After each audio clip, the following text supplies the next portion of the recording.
That evening, I walked into my son's birthday dinner, even though I knew damn well there wasn't a seat saved for me. Nobody stood up. Nobody said my name. Until the manager scanned the table, leaned in close, and asked a question that made the whole room go dead silent. The message popped up on my phone at 8 in the morning. Oops, we totally spaced on your spot for dinner tonight. So awkward. You know how crazy things get. I read those 2 sentences 3 times, not because I was crying or my hands were shaking. I read them so I'd remember every single word exactly. My son's wife, Brooke, the ambitious one, hadn't written I. She wrote we, like it was this big group screw-up. A team effort at forgetting me. I set the phone down next to my coffee mug on the wooden kitchen table and stared out at the foggy autumn morning. Today was my son Ryan's 40th birthday. Dinner was set for 7 p.m. 12 whole hours notice that I wasn't wanted at my own kid's celebration. I took a sip of coffee. It was still piping hot and strong, just the way I'd made it every morning since my husband Grant passed 5 years ago. Brooke had been slowly pushing me out for weeks now, inviting her friends into our backyard without asking, stacking her old furniture in the garage like she owned the place. Ryan usually just stood there shrugging, hating any kind of conflict. She took full advantage. But this was next level. She figured I'd stay home feeling sorry for myself, maybe fire off a passive-aggressive reply or call Ryan in tears. She was counting on drama.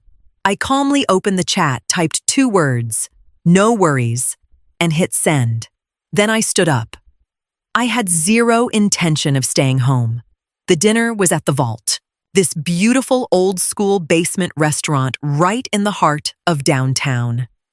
Brooke had been bragging about it non-stop on social media, acting like she'd scored the reservation of the century. What she didn't know, or maybe just conveniently forgot, was that Grant and I had bought and restored that historic building 30 years ago. We ran the place ourselves back then. It was leased out now, but those thick stone walls, they still belonged to me. I wasn't just the birthday boy's mom. I was the sole owner of the place where they were all planning to celebrate. This day was about to get real interesting for everybody. I headed upstairs to my bedroom and opened the big oak closet. No tears, no overthinking. The days of quietly putting up with everything had ended the second that text arrived. I pulled out a deep red, elegant dress I hadn't worn since Grant's funeral. It wasn't the dress of a broken woman. It was the dress of someone who makes decisions and sticks to them. As I smoothed the soft fabric, I thought about the living situation. Ryan and Brooke lived rent-free in the upstairs unit of my duplex. I'd been cutting them slack out of pure mom guilt, looking the other way when Brooke hogged the washer or lined the hallway with her endless shoe racks. She'd slowly started treating the whole house like it was hers alone. That stopped today. I got dressed, put on a little makeup, pinned my hair up, and went back downstairs. First, I gathered every pair of Brooke's shoes from my hallway and neatly but very deliberately stacked them on the stairs, leading up to their place. Then I grabbed the spare garage key, the one I'd only given Ryan for real emergencies, off the hook by the door. Outside, in the cool morning drizzle, I moved her heavy boxes of decorations and old furniture right out in front of the garage door, letting the rain hit them. Then I pulled my car dead center inside, locked the door, and dropped the key deep into my purse. From now on, nobody touched my space without my say-so. No whining, no big fights. Just clear, unmistakable actions. When I came back inside, I could hear Ryan upstairs on the phone, voice low and nervous, probably talking to Brooke about my short reply. They thought they'd won this round. They figured the old lady would sit in her living room crying. I made myself a second cup of coffee, nice and slow. The rules had just changed. The afternoon stayed surprisingly calm. I sat at the big dining table organizing my important papers. In a thick green folder were the lease agreements for the restaurant building. Mr. Harlan, the current tenant and sharp manager, always paid his rent right on time, about $2,000 a month, like clockwork. We went way back. He'd started as a young waiter with Grant and me before taking over the business. He knew exactly who I was and respected me to the core. Brooke, on the other hand, had always seen me as nothing more than an annoying obligation. She loved the lifestyle that came with living in the house we'd built, but she wanted to pretend the woman who actually created that security didn't exist. Around 4 o'clock, I heard the heavy front door slam. Ryan and Brooke were back from a quick outing. Seconds later, Brooke's outraged voice echoed through the stairwell. She'd spotted her soaked boxes in front of the locked garage.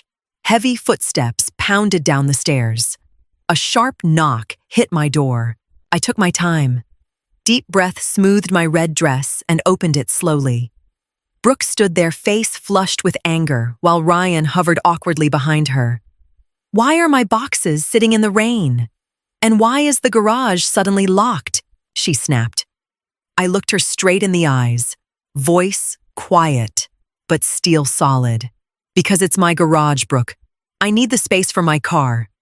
Your stuff was in the way." Ryan cleared his throat nervously. "Mom, we told you we really needed that space right now." I turned my cool gaze to him, and I've finally decided I'm using my own space again. You two have the entire upstairs to yourselves. Brooke opened her mouth, then closed it. She'd expected tears or a screaming match. My calm threw her completely off. "We have to head to dinner now," she said sharply. "Too bad there wasn't room for you." I just smiled a little. "Have a great time." At 6:30 sharp, I called a city cab. I didn't want to drive myself tonight. I wanted to sit back and let the rainy streets wash over me.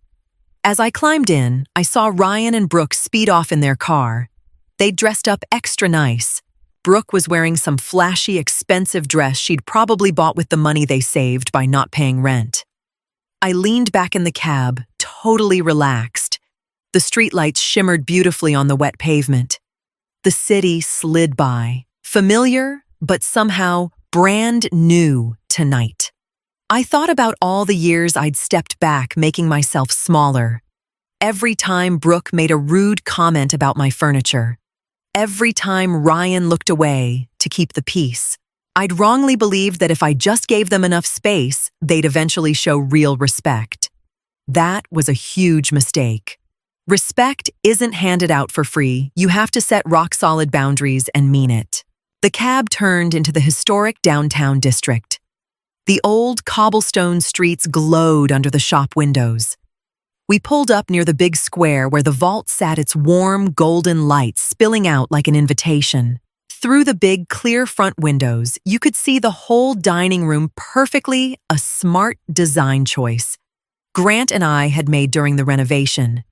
People outside should know exactly who was eating inside. I paid the driver, tipped him generously $50 on a short ride, and stepped out. The rain had eased to a light mist that felt refreshing on my shoulders. I opened my umbrella and stood a little ways from the main entrance with a perfect view inside. The place was already buzzing. Waitstaff moved with that quiet efficiency Mr. Harlan had drilled into them. The stage was set. My long stretch of being invisible was officially over. I stood on the wet sidewalk and watched the scene unfold through the glass. There was something incredibly freeing about refusing to see myself as the victim anymore. At the long table sat 12 people. Ryan was at the head, Brooke right beside him on his right. She was gesturing wildly with a full glass of wine soaking up every bit of attention. Her parents, some of Ryan's close buddies, and a few distant relatives all looked like they were having a blast. No one seemed to notice or care that the birthday boy's mom was missing. My eyes scanned the chairs. Way down at the far end, slightly out of place, sat this small, awkward extra chair shoved half into the aisle. No nice plate, no silverware, no wine glass. That would have been my spot.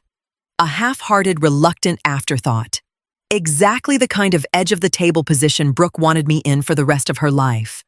I didn't feel anger rising up. That surprised even me a little. In the past, a sight like that would have cut deep. Tonight, I just felt this cool, crystal clear understanding. Brooke hadn't done this by accident. She wanted to dominate. She wanted Ryan and everyone else to see who really pulled the strings. She'd made the reservation, controlled the guest list, assigned every seat. She honestly believed she owned the night. I slowly folded my umbrella. The fine mist felt wonderful on my warm face. I smoothed my deep red dress, straightened my posture, took one more deep breath of the crisp autumn air, and walked toward the heavy front door. I wasn't sneaking in. I was walking in like a woman who knew exactly who this building belonged to. I pushed open the heavy door and stepped into the warm air, thick with the smell of seared steak and good wine. The noise level was perfect, just a low hum of private conversations. I paused at the host stand. The young guy there didn't know me personally and started to ask about my reservation. But then a ripple moved through the room. A restaurant run by real professionals has its own sixth sense. When the actual owner walks in, the staff feels it instantly. The head waiter stopped mid-step. The sommelier paused his conversation. Then Mr. Harlan came striding out from the back office mid-50s sharp suit, the calm authority of a man who could fix any problem on the spot. His eyes locked on me. His expression shifted from mild surprise to deep, genuine respect. He crossed the room with quick, purposeful steps. The shift in the atmosphere wasn't loud, but anyone paying attention felt it. Including Brooke. From the corner of my eye, I saw her freeze mid-sentence. She watched the staff react, confused, then followed Mr. Harlan's gaze and spotted me. For a split second, her confident mask cracked. Her smile vanished. The hand holding her wine glass slowly lowered to the table. Ryan turned too and went rigid in his chair. He knew I was never supposed to be here. Mr. Harlan reached me, took my hand, and gave a slight, respectful bow. Mrs. Whitaker, what an unexpected honor. It's been far too long since you've joined us on a Saturday night. His voice carried just far enough for the front of the room to hear clearly. Good evening, Mr. Harlan, I answered, completely at ease. It's my son's birthday tonight. I thought I'd stop by for a glass of wine. Ryan half stood, face pale as a sheet. He had no clue how to handle this. He shot a nervous glance at Brooke, then back at me. Mr. Harlan gracefully released my arm and turned slowly toward the big table in the center. He was an excellent host, but he was also a smart businessman who knew exactly who had made his career possible. He scanned the long table, the 12 suddenly silent people, and his sharp eyes landed squarely on that small, empty, totally out-of-place chair at the edge. He read the awkward situation in a heartbeat, no explanation needed. A man who'd spent decades in fine dining picks up on human drama faster than most people read a menu. He leaned in discreetly. His voice stayed calm and professional, but it carried an icy edge meant only for me and the frozen group at the front of the table. Ma'am, he began quietly but clearly. Would you like me to have that table removed immediately? The heavy words hung in the air. 12 heads snapped in our direction. Ryan sank back into his chair like someone had knocked the wind out of him. Brooke gasped audibly, her face draining of all color. The unbearable arrogance she'd worn like a crown all day shattered into pieces. She had truly believed she was in total control. She'd actually thought she could humiliate me in a restaurant where she was just a guest. She'd completely forgotten I wasn't a guest here. I was the one who owned the place. One small nod from me, and Mr. Harlan would have politely but firmly ended the party and shown them all the door. The real power dynamic had just been laid bare in a single sentence. No, Mr. Harlan, I said gently. Let them enjoy their evening. But I'll take my usual spot in the private side room. I'd like a quiet dinner tonight. Mr. Harlan nodded with deep respect. Of course, Mrs. Whitaker. Right away. I'll handle this personally. He escorted me graciously past the long table. Ryan stared at the floor, unable to meet my eyes. Brooke's hands gripped the white tablecloth so tightly her knuckles turned white. I didn't say a word to them.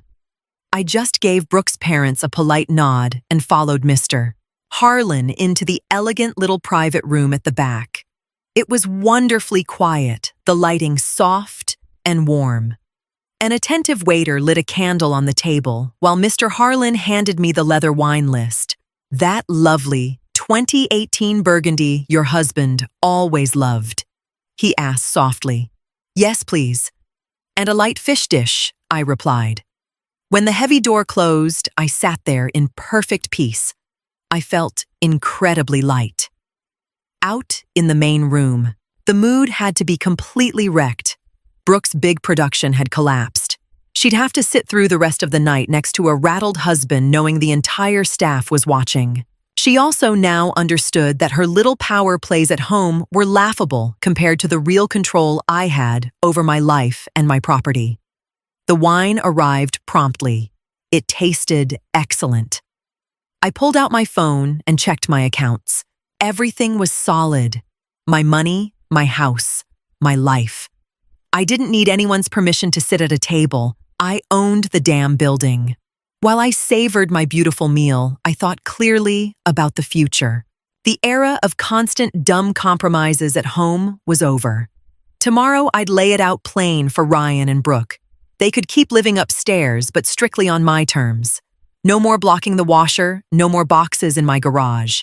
If Brooke didn't like it, she was free to move out. This was hands down the best birthday I'd had in years. About an hour later, there was a soft knock on the private room door. It cracked open and Ryan peeked in, looking like a little kid caught with his hand in the cookie jar. "Can I come in?" he asked quietly. I motioned to the empty chair across from me. He sat down, hesitantly fidgeting with his cufflinks. "Mom, about tonight. Brooke said there was a mix-up with the reservation. Just a misunderstanding. She really wanted you there." He didn't even sound like he believed his own words. He was just repeating the excuses she'd frantically fed him outside. I let him finish. I didn't interrupt or raise my voice. When he went quiet, I looked at him calmly. "Ryan, you turned 40 today. You're old enough to know when someone's lying to you.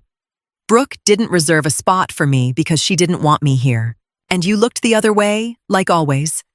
He swallowed hard. "Mom, Save it," I said gently. "I'm not angry. Anger takes too much energy. But I want you to remember one thing. I've spent long enough acting like a guest in my own house. That ends today." Ryan looked confused. "The garage is mine. The backyard is mine. The hallway is mine.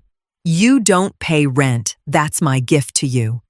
But starting tomorrow, my rules apply in my spaces. If Brooke has a problem with that, you'll need to move out." His eyes widened. He'd never expected me to speak so clearly and businesslike. No tears, no mom guilt trips. Just cold, hard facts. "Do you understand me, Ryan?" I asked calmly. He nodded slowly. "Yes, Mom." "Good. Now go back to your guests." Mr. Harlan already comped my dinner. I left him standing there. The evening was over for me and the lines were finally drawn. I grabbed my purse and coat. Ryan stayed seated, completely overwhelmed by the new reality I just created. I left through the quiet back exit.